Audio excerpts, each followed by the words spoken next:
नमस्कार विद्यार्थी मित्रांनो, मी रोहिणी मॅडम, IIT कॉम्प्युटर पंढरपूर। आज आपण MSCIT new era 2025 MKC era मधील सेशन नंबर 35 पाहणार आहोत।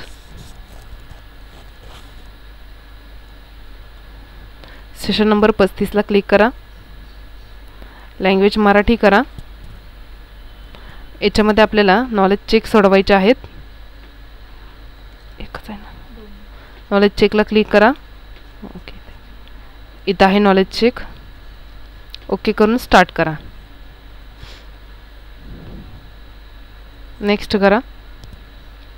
पहिला प्रश्न आहे, बॅकग्राऊंड कलर बदलण्यासाठी योग्य टॅब सिलेक्ट करा। पर्याय क्रमांक 2 डिझाइन फॉर्मॅट बॅकग्राऊंड। आपण थीम स्लाइड थीम आपण डिझाइन मधून घेतो। पर्याय क्रमांक 3 पॉवर पॉइंट स्लाइडचा साइज बदलण्यासाठी डिझाइन टॅबच। स्मार्ट आर्ट कलर पॅलेट बदलण्यासाठी पर्याय क्रमांक 3 आपण टेबलची उंची आणि रुंदी लेआउट टॅब। पर्याय क्रमांक 3 सबमिट करा। SIM करा, एंड एक्झाम करा, कन्फर्म, ओके करा। पुढचं नॉलेज चेक बघूयात आपण। जे विद्यार्थी मित्र आपल्या चॅनलवरती नवीन आहेत, चॅनल सबस्क्राइब करा, व्हिडिओ लाईक करा व तुमच्या मित्रांनाही व्हिडिओ शेअर करा। आपल्या चॅनलवरती तुम्हाला सर्व प्रकारचे कॉम्प्युटरचे व्हिडिओ तसेच सर्व प्रकारचे भरतीचे व्हिडिओ पाहायला मिळतील, त्यामुळे तुमच्या मित्रांपर्यंत ही माहिती पोहोचेल। बघा, पुढचा प्रश्न आहे, स्लाइड शो व्ह्यू मध्ये एका स्लाइड मधून दुसरीमध्ये शिफ्ट होत असताना ट्रान्झिशन्स। पर्याय क्रमांक 4 जर आपण on mouse click box check केला तर पॉवर पॉइंट मध्ये आपल्याला ट्रान्झिशन इफेक्ट मर्यादा ॲडजस्ट करता येत नाही, चूक। स्लाइडला अप्लाय केलेला ट्रान्झिशन इफेक्ट स्लाइड शो मध्ये पाहता येतो, बरोबर। पुढीलपैकी पर्याय स्लाइड मध्ये ट्रान्झिशन अप्लाय करण्यासाठी बरोबर आहे। पर्याय क्रमांक 2 सबमिट। SIM करा, एंड एक्झाम करा, कन्फर्म, ओके। पुढे आहेत सिम्युलेशन प्रश्न, स्टार्ट करा। नेक्स्ट पहिला प्रश्न आहे, पॉवर पॉइंट वापरकर्त्याला अनेक थीम प्रदान करते, तुम्हाला आवडणारे थीम निवडू शकता। आता दिलेल्या प्रेझेंटेशन मध्ये थीम्स मधील तिसरी ग्रीन फॅसेट थीम निवडा। डिझाइन टॅब आणि ही तिसरी थीम।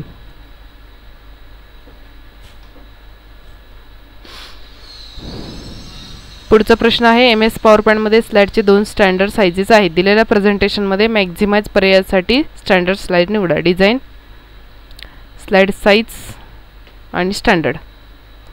मॅक्झिमाइज,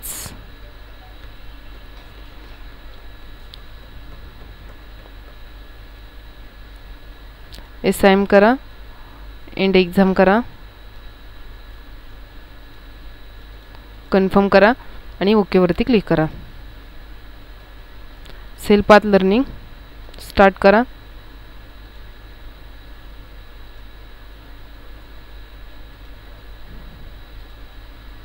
प्रोसीड करा, स्टार्ट करा। डॅशडॅश टॅब खाली तुम्ही स्लाइड थीम चेंज करू शकता। पर्याय क्रमांक 3 design. Next slide size change करायची असल्यास पर्याय क्रमांक 3 design tab, customize group. Image पहा, स्लाइड नंबरच्या खाली असलेला स्टार मार्क काय दर्शवतो? एक ट्रान्झिशन अप्लाय केले आहे। पर्याय क्रमांक 1 स्टार मार्क ट्रान्झिशनला असतो। पॉवर पॉइंट मधील प्रिव्ह्यू बटनाचे कार्य काय आहे? पर्याय क्रमांक 3 सबमिट। Go to home. पुढे आहेत guided do it yourself, start करा। नेक्स्ट पहिला प्रश्न आहे, दिलेल्या पॉवर पॉइंट प्रेझेंटेशन मध्ये थीम ॲड करण्यासाठी तिसऱ्या स्लाइडला क्लिक करा। डिझाइन टॅबवर जा। आता थीम्स ग्रुपच्या खाली डाउनवर्ड एरोवर क्लिक करा, गॅलरी थीम सिलेक्ट करा। तिसऱ्या स्लाइड वरती क्लिक करा, डिझाइन टॅब, मोर बटनावरती क्लिक करा थीम्सच्या, आणि ही आहे गॅलरी थीम, त्याला क्लिक करा। सेम प्रोसेस रिटर्न करा, रिपीट करा, एकदा दोनदा केली तर, नाहीतर प्रश्न री अटेम्प्टला पडतात, त्यात वेळ जातो खूप। सबमिट करा, ओके करा। पुढचा प्रश्न, दिलेल्या पॉवर पॉइंट प्रेझेंटेशन मध्ये दुसऱ्या स्लाइडवर दिलेल्या थीमचा कलर बदलण्यासाठी डिझाइन टॅबवर जा। सेम प्रश्न आहे, फक्त मार्की थीम अप्लाय करायचे। दुसऱ्या स्लाइडला क्लिक करा, डिझाइन टॅबला क्लिक करा, इथून थीम्स ओपन करा, इथून थोडंसं स्क्रोल डाऊन करा. मार्की थीम आपल्याला ह्याच्यामध्ये कुठे आहे शोधावी लागेल. प्रश्न थोडासा मोठा करू आपण. More button, browse for theme. Sorry, more बटनामध्ये इथं कुठेतरी मार्की थीम असेल, त्याचं नाव आपल्याला पाहावं लागेल. कलर्स ॲरो ऑप्शनवर क्लिक करा. Okay okay, colours arrow option, त्याच्यानंतर डिझाईन टॅबवर जा. आता व्हेरियंट, हां सॉरी, इथून सोडवायचा हा व्हेरियंट ग्रुप. कलर्समध्ये जाऊन आपल्याला ती थीम शोधायची. इथं आहे, सिलेक्ट करा. सेम प्रोसेस इथून सोडवायचं होतं. कलर्समध्ये इथून खालून 3 नंबरला सबमिट करा. ओके करा.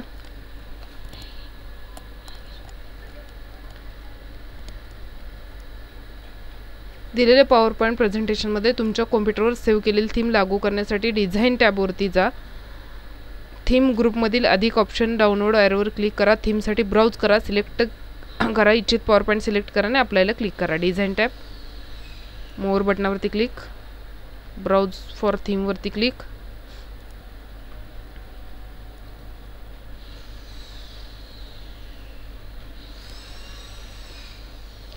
डाउनलोडवरती बघू आपण काय सापडते का इथे. आता क्लिक करा, ओपनला क्लिक करून साईडला क्लिक करा आणि प्रश्न सबमिट करा. पुढचा प्रश्न आहे, दिलेल्या पॉवर पॉईंट प्रेझेंटेशनमध्ये दिलेल्या स्लाइडवर विविध प्रकारचे इफेक्ट घेण्यासाठी ट्रान्झिशन टॅबवर जा. आता मोर डाउनलोड ऑप्शनवर क्लिक करा. दिसत असलेल्या डायलॉग बॉक्समधून क्लॉक इफेक्टवर क्लिक करा. ट्रान्झिशन्स टॅबवरती या, मोर बटनातून ओपन करा आणि ह्याच्यामध्ये आपल्याला क्लॉक हा इफेक्ट शोधायचा आहे. इथं आहे क्लॉक इफेक्ट, त्याला क्लिक करा. बघा, मोर बटन आणि इथं क्लॉक इफेक्ट. साईडला क्लिक करून प्रश्न सबमिट करा. रिट्रायला पडला प्रश्न, रिपीट सोडवू आपण हा प्रश्न. मोर बटनावरती क्लिक करा आणि क्लॉक या थीमवरती क्लिक करा. साईडला क्लिक करून प्रश्न सबमिट करा. पुन्हा रिट्राय झाला हा प्रश्न. आता कॅन्सल करावा लागेल. 3 वेळा जर प्रश्न आपण चुकीचं सोडवला तर त्या प्रश्नाचे मार्क कट होतात. पुन्हा स्टार्ट करू आपण.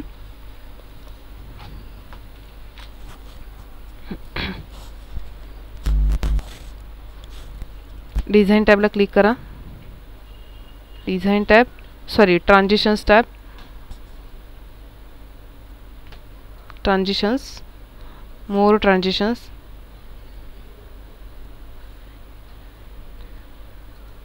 आणि क्लॉक इफेक्टला क्लिक करा. इथून घ्यायचं आहे क्लॉक इफेक्ट.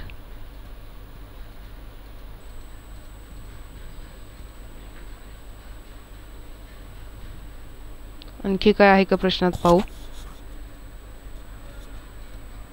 साईडला क्लिक करून प्रश्न सबमिट करा. ओके करा. सेमच सोडवला होता आपण प्रश्न. पुढचा प्रश्न पहा. दिलेल्या पॉवर पॉईंट प्रेझेंटेशनमधील रॉकेट इमेजवर मॉर्फ ट्रान्झिशन लागू करण्यासाठी दुसऱ्या स्लाइडवर जा. रॉकेट सिलेक्ट करा, ट्रान्झिशन टॅबवर क्लिक करा आणि मॉर्फ ट्रान्झिशन सिलेक्ट करा. पुढे होम टॅबवर जा, कॉपीवर क्लिक करा आणि तिसऱ्या स्लाइडवर जा, जिथे रॉकेट पेस्ट करा आणि त्याची पोझिशन ॲडजस्ट करा. शेवटी ट्रान्झिशन टॅबवर परत या, मॉर्फ सिलेक्ट करा आणि ट्रान्झिशनचे प्रिव्ह्यू करा.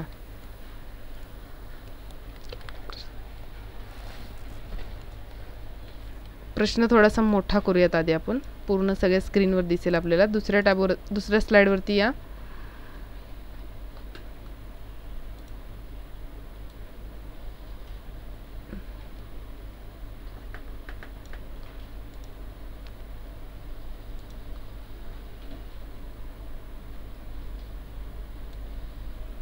इथे रॉकेटची इमेज आहे, सिलेक्ट करा. त्यानंतर पुढे काय सांगितले पहा प्रश्नात. ट्रान्झिशन टॅबवरती क्लिक करा. त्यानंतर मॉर्फ ट्रान्झिशन शोधायचं आहे ह्याच्यामधला. ओपन करा. इथे आहे मॉर्फ ट्रान्झिशन, त्याच्यावरती क्लिक करा. पुन्हा होम टॅबवरती या, कॉपीवरती क्लिक करा. पुन्हा तिसऱ्या स्लाइडवरती जा, पुन्हा पेस्टवरती क्लिक करा आणि त्याची पोझिशन ॲडजस्ट करायची, ॲडजस्ट करा. स्लाइड शोमध्ये या. फ्रॉम बिगिनिंग ओके करा.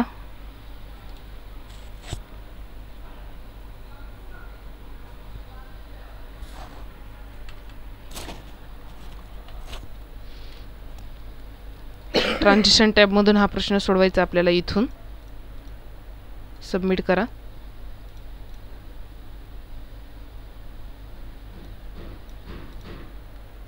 ओके करा. पुढचा प्रश्न, दिलेल्या पॉवर पॉईंट प्रेझेंटेशनमध्ये स्लाइड साऊंड ॲड करण्यासाठी ट्रान्झिशन टॅबवर जा. आता टायमिंग ग्रुपमधील साऊंड ॲरोवर क्लिक करा. टाईमचा साऊंड सिलेक्ट करा. प्रिव्ह्यू पाहण्यासाठी प्रिव्ह्यू टॅबवर क्लिक करा. ट्रान्झिशनवरती या, साऊंडवरती या. इथं आहे चेम साऊंड, त्याला क्लिक करा आणि इथं प्रिव्ह्यूला क्लिक करा. साईडला क्लिक करा आणि प्रश्न सबमिट करा. रिट्राय पडलाय, परत सोडवू आपण.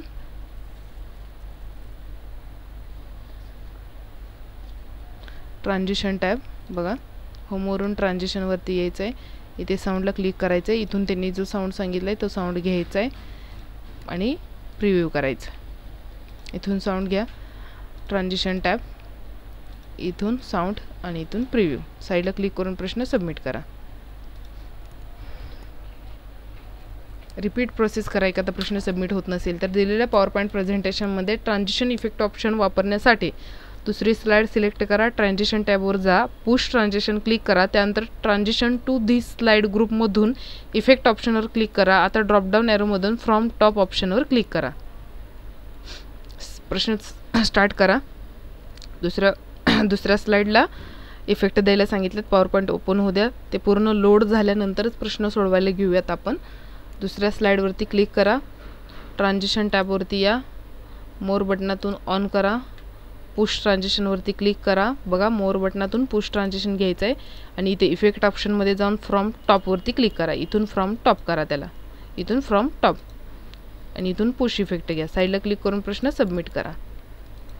असाच सोडवायचा आहे प्रश्न, वेगळं काय नाही आहे ह्याच्यामध्ये. रिटर्न सोडवू आपण. बघा, ट्रान्झिशन 2 नंबर स्लाइडला क्लिक करा. ट्रान्झिशन टॅबवरती या, मोर बटनावरती या, पुश इफेक्टला क्लिक करा. इफेक्ट ऑप्शनवरती क्लिक करा आणि फ्रॉम टॉपवरती क्लिक करा. हीच प्रोसेस पुन्हा रिटर्न करा. 2 वेळा सोडवा सेम असंच. पुन्हा मोर बटनावरती या, पुन्हा पुशवरतीच क्लिक करा. पुन्हा इफेक्ट ऑप्शनला या आणि फ्रॉम टॉपवरती क्लिक करा. काही वेळेस प्रश्न आपण एकदा सोडवल्याने सबमिट होत नाही, त्यामुळे 2 ते 3 वेळा सेम प्रोसेस करा आणि प्रश्न सबमिट करा. सबमिट होईल. सेमच प्रोसेस केल्या होत्या आपण.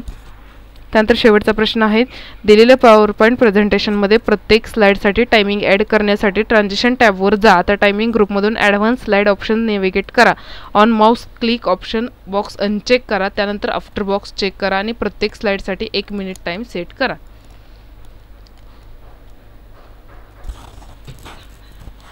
ट्रान्झिशन टॅबवरती क्लिक करा. त्यानंतर ऑन माऊस क्लिक काढून टाका. आफ्टरवरती क्लिक करा आणि इथे 1 मिनिट हे टाईम आपल्याला द्यायचं आहे. इथून हे टायमिंग वाढवा. जोपर्यंत 1 मिनिट येत नाही तोपर्यंत ह्या वरच्या ॲरोवरती क्लिक करत राहा. हे सेकंदामध्ये आलेलं आहे सध्या. हे झालं 1 मिनिट. ठीक आहे, एवढंच करायचं आहे. बघा, ट्रान्झिशनमध्ये यायचं आहे, ऑन माऊस क्लिक काढून टाकायचं आणि 1 मिनिट हे टाईम लावायचं आहे. सबमिट करा. ओके करा. रिट्रायला पडला आहे हा प्रश्न पुन्हा.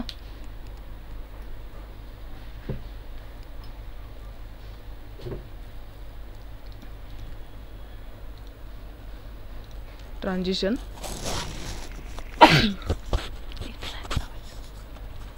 इथं ऑन माऊस क्लिक होतं ते काढून टाका. आफ्टरला इथे 1 मिनिट टाईम द्या. अप्लाय टू ऑल पण करा, म्हणजे सगळीकडे ते टाईम अप्लाय होईल. बघा, इथली क्लिक काढून टाका. 2-3 वेळा सेम प्रोसेस करा. ह्याला काही पर्याय नाही आहे. रिपीट हे सोडवंच लागेल, त्याशिवाय हे प्रश्न सबमिट होत नाही आहेत. साईडला क्लिक करा आणि प्रश्न सबमिट करा. ओके करा. SIM एंड एक्झाम टाईप करा. Confirm. Okay. Session completion test start करा. नेक्स्ट.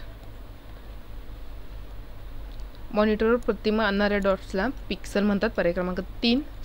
डिस्प्लेची लांबी रुंदीला एस्पेक्ट रेशो म्हणतात, पर्याय क्रमांक 2. प्रत्येक 2 पिक्सलमधील अंतराला डॉट पिच म्हणतात, पर्याय क्रमांक 1. आणि आउटपुट डिव्हाइस असे कोणते हार्डवेअर जे आउटपुट देण्यासाठी किंवा तयार करण्यासाठी वापरले जाते. बरोबर. सबमिट करा, SIM करा. अशा प्रकारे आपला सेशन नंबर 35 इथे संपलेला आहे. सेशन नंबर 36 आपण पुढील व्हिडिओमध्ये पाहूयात. तोपर्यंत चॅनल सबस्क्राईब करा, व्हिडिओ लाईक करा व बेल आयकॉनवरती क्लिक करा, जेणेकरून नवीन व्हिडिओचे नोटिफिकेशन्स तुम्हाला मिळत राहतील. थांबूयात आपण. धन्यवाद.